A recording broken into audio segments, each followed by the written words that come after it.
deputada federal Júlia Zanata, ela certamente, aliás, gestante que é, né?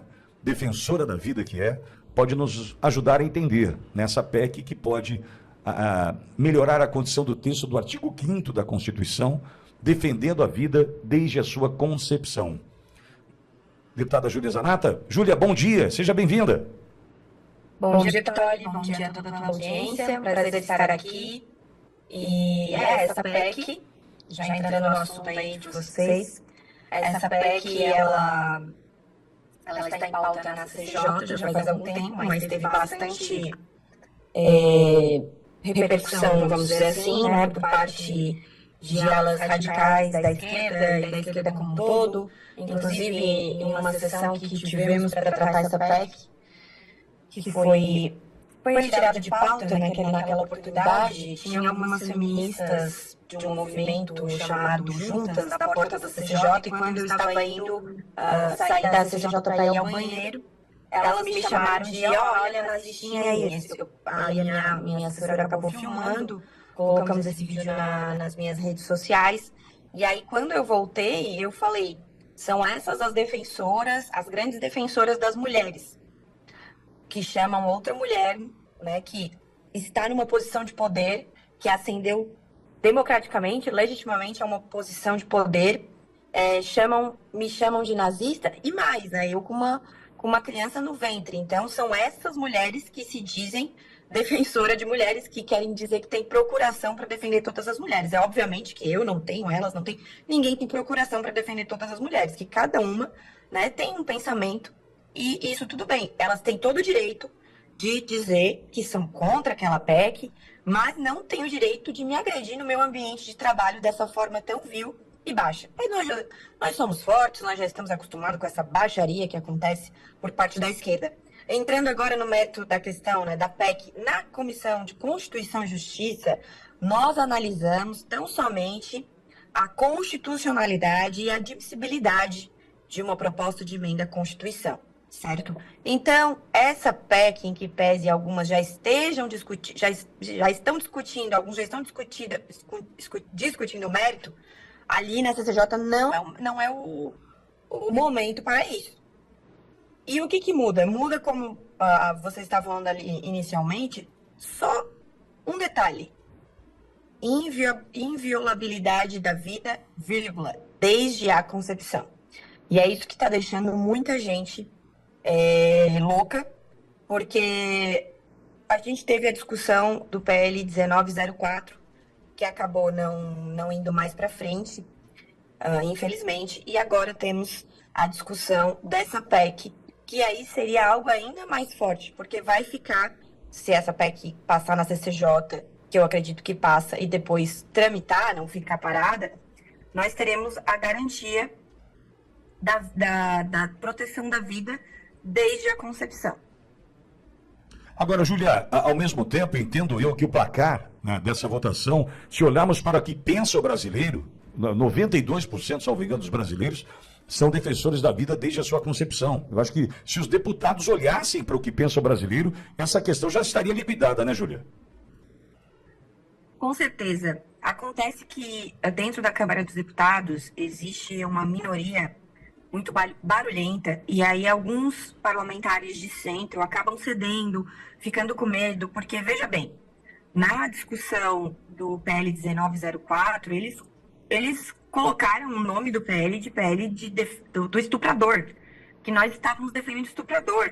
E aí alguns deputados vinham falar, mas eles estão falando que é o PL do estupro. E a mídia veio com tudo também, a Globo entrou muito pesado nisso, né? E assim, são poucos que resistem a esse assassinato de reputação que acontece com muita força. Então eu falava assim para os outros deputados, mas você é defensor de estuprador? Não sou. Então tá, então não se preocupe. Não, mas o que isso, né? Obviamente são deputados que pensam na opinião pública e até tudo, mas você tem que explicar para o seu eleitor que são eles que estão mentindo, né? E não ceder à pressão. Mas infelizmente não é assim que funciona. Então alguns acabam ficando com medo, mas eu tenho certeza que lá na Câmara dos Deputados, a maioria dos deputados também é a favor da vida desde a concepção. Diria que até alguns de esquerda. certo? Então, acontece que é uma agenda abortista, um lobby abortista muito grande, e que mudaram, né? Essa agenda mudou o nome de certas coisas, como, por exemplo, direitos reprodutivos da mulher, direitos da mulher. Então, fica um negócio... A revolução, ela muda, inclusive, as palavras, né? E foi isso que aconteceu. Então, fica um negócio mais palatável. Por isso que alguns acabam tendo medo. Mas pelos debates que já aconteceram na CCJ, lembrando que essa PEC, ela é do então deputado Eduardo Cunha. E a filha dele, que hoje é deputada, a Dani Cunha, estava lá na CCJ, numa oportunidade dessas discussões. Inclusive foi atacada por mulheres ali do PSOL, por deputadas do PSOL. Enfim, entraram numa discussão. Mas, lembrando que ela é uma parlamentar de centro. E creio que teremos êxito, sim, na Comissão de Constituição e Justiça. Júlia, dá tempo de mais uma pergunta, Júlia? Eu vi que estou vendo que você está em deslocamento. Dá. Pode falar. Estou a caminho do aeroporto aqui, mas está um pouquinho longe. Perfeito. Olavo, tem uma pergunta para você. Júlia, pois não. Deputada Júlia, bom dia. A senhora já respondeu uma parte da pergunta que eu queria fazer, como seria o trâmite desse projeto após sua aprovação na CCJ? Como seria o trâmite na casa? Agora, eu estendo a pergunta. O trâmite na casa e como a senhora entende que seria a avaliação, por exemplo, do STF, que é tão ideologizado, perdão? Olha, a avaliação do STF é sempre uma caixinha de surpresa. Eles têm se metido em tudo que a gente vota. Agora, eu não tenho o que falar, porque o que acontece? Só se eles forçarem muito a barra, eu também não duvido, porque eles têm feito. Mas é apenas a mudança, a inclusão de um detalhe. Qual é o detalhe? Desde a concepção, certo? Agora, a gente sabe que o Supremo Tribunal Federal é alinhado a agendas internacionais, a Agenda 2030, né? Inclusive nas decisões, se você ler, tá lá, tem um timbrezinho, assim. Então, eles podem tentar se meter, mas isso agora não importa. O que importa é nós avançarmos com essa discussão dentro da Câmara dos Deputados, que, como eu falei, eu tenho plena convicção de que nós temos número suficiente para não só a PEC tramitar tranquilamente, como aprovar. E aí, veremos o que o Supremo Tribunal Federal como vai reagir. Não deveria reagir, porque é uma decisão do Poder Legislativo, mas do Supremo Tribunal Federal neoconstitucionalista que nós temos hoje, nós podemos esperar tudo. Porque o neoconstitucionalismo interpreta a lei, a Constituição, a seu bel prazer. Júlia, conosco também Walter Nagelstein. Walter, deputada Júlia Zanata, na tua escuta. Deputada, bom dia, boa semana. Depois que passar pela CCJ, passa por qual comissão? Comissão de Saúde. E depois, para plenário, precisa da aprovação do presidente, ele que pauta isso. Essa é a primeira. A segunda, só uma constatação, né? A candidata Kamala Harris agora colocou no centro da proposta, derrotada, graças a Deus, no centro da proposta, isso nos deixa, assim, abismados, reduziu a proposta do Partido Democrata e das ideias deles, simplesmente ou praticamente a questão do aborto, né? Para a gente ver como que essa esquerda identitária se perdeu. Um abraço e boa semana. Um abraço.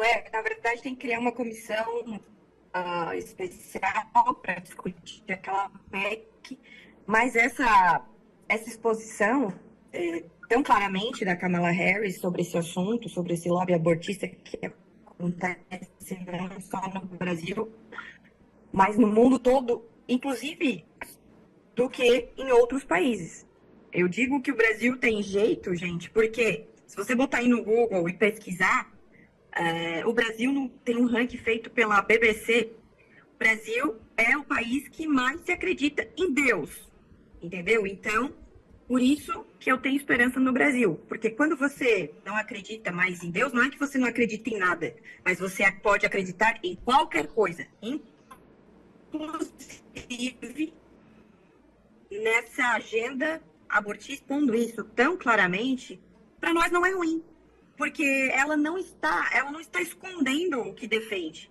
E aí nós vamos ver a parcela da população que defende a não vida. Porque tem gente, que outro dia eu estava conversando com uma pessoa que eu conheço, e eu falando para ela, mas por que você defende o aborto. Aí eu falei, é por causa de direitos das mulheres? Daí a mulher que estava conversando comigo, é uma pessoa que eu conheço, ela falou, não é por isso, eu não sou feminista. Mas por que, então? Aí ela falou assim, porque tem pessoas que não deveriam nascer porque sofrem muito. Eu falei, mas como? Eu falei, então a vida com sofrimento é pior do que a não vida. Então você quer escolher quem vai nascer? Ela é. Então, as pessoas estão tão materialistas, tão achando que só se você tiver dinheiro que você vai ser feliz, que elas querem controle populacional. No fim, essa agenda abortista nada mais é do que o controle populacional, não? Algumas pessoas não merecem nascer. E eu defendo justamente o contrário, que a vida é acima de tudo. Júlia, uma última questão. A questão do indiciamento, os 37, incluindo o presidente Bolsonaro, vejo eu a intenção de transformar o nosso presidente Bolsonaro no que o Josias de Souza do UOL está pregando já há dias em suas reportagens, que o Bolsonaro será um zumbi político, criando uma direita caçabista que vem por aí. Queria tua análise diante disso que a gente está vendo. A frase que eu vi de uma pessoa bastante importante no final de semana numa conversa pelo telefone é que tem muito trovão para pouca chuva. Júlia? Olha, esse indiciamento do presidente Bolsonaro, inclusive do Valdemar da Costa Neto, de vários militares, a gente sabe que toda essa narrativa é uma narrativa, não é algo sério, que estão criando para desgastar o presidente Bolsonaro. Na minha visão, isso só o fortalece. Por quê? Ele está estampado, né, está muito claro para as pessoas comuns do povo que isso é uma perseguição a ele. Sendo uma perseguição a ele, uma forçação de barra, né? Já começou com a história do golpe sem armas, né? Do golpe fake. Enfim, as pessoas, na verdade, acham que golpe é o que acontece no Brasil hoje. Deturpação da Constituição, das leis, a STF decidindo tudo, o voto da pessoa não valendo mais nada. Enfim, todo esse contexto que a gente sempre fala. Então eu acho que essa história é o que eles querem, que o Bolsonaro se transforme no zumbi político. Porém, eles falando toda hora, todo momento do Bolsonaro, ele não sai. Gente, se vocês olharem os noticiários, parece que não tem mais nada acontecendo no Brasil, né? Que a economia não tá uma porcaria, que que a inflação não tá subindo, que o preço das coisas não estão, né, absurdamente caros, que o governo não anunciou ainda o corte de gastos tão prometido. Parece que não está acontecendo mais nada. Parece que o Brasil, mesmo sem o Bolsonaro no poder, se resume ao Bolsonaro. E, além disso, só se fala do Bolsonaro, porque, inclusive, já foi confessado por algumas pessoas que o Bolsonaro dá clique, né? Então, vende matérias, etc., que ele é popular, tanto para quem gosta quanto para quem não gosta. Não se discute os problemas do país. Não sei se vocês já perceberam. Reforma tributária passou sem a maioria do povo brasileiro saber que vai pagar muito mais caro, etc, etc. Só se fala de Bolsonaro, do que o Bolsonaro fez. Agora descobriram até que o Bolsonaro roubava mexerica na casa de não sei o quem, lá na cidade dele quando era criança. Meu Deus do céu! Olha só o quanto essa gente é obcecada pelo Bolsonaro. Vocês entendem a loucura que nós estamos vivendo? Enquanto isso, várias coisas estão acontecendo no Brasil e a imprensa não fala. A grande mídia vive de fofoca política e dessa novela narrativa que criou-se em torno dos supostos crimes do Bolsonaro. Quais são os supostos crimes do Bolsonaro? Ataque à vacina e a medidas sanitárias. Que todo mundo sabe que as medidas sanitárias no mundo todo foram fruto de achismo e não de ciência, como tanto falava. Qual é o outro? Ataque coordenado em rede social. Onde que isso é crime? Eu recebo ataque coordenado todos os dias na rede social, mas só vale para um lado. Então, a tentativa de criar uma imagem do Bolsonaro criminoso, e quem acredita são só aqueles idiotizados de esquerda. Porque o povo sabe que essas coisas não são crimes. Então, as pessoas ficaram ali, esses militares ficaram ali conversando, se é que ficaram, porque a gente não teve acesso a tudo, conversando sobre essas coisas. E o culpado é o Bolsonaro, então? Olha, eu não sei. Me parece que essa tentativa é um tiro no pé e que o Bolsonaro não tem nada de zumbi político. Cada dia mais forte. Cada dia as pessoas na rua estão pensando assim, como esse homem é o maior perseguido político do Brasil. E isso não sou eu que estou falando, são as pessoas na rua. Então, como essas pessoas Então, como o governo Lula, o desgoverno, o STF, eles são desconectados da população, eles já estão arrasando. Mas, no fim, estão colocando o Bolsonaro ainda num pedestal ainda maior. Júlia, obrigado por conversar conosco no seu deslocamento. Boa semana para você, viu, Júlia? Um abraço, fiquem com Deus. Obrigado. Júlia Zanata conversando conosco.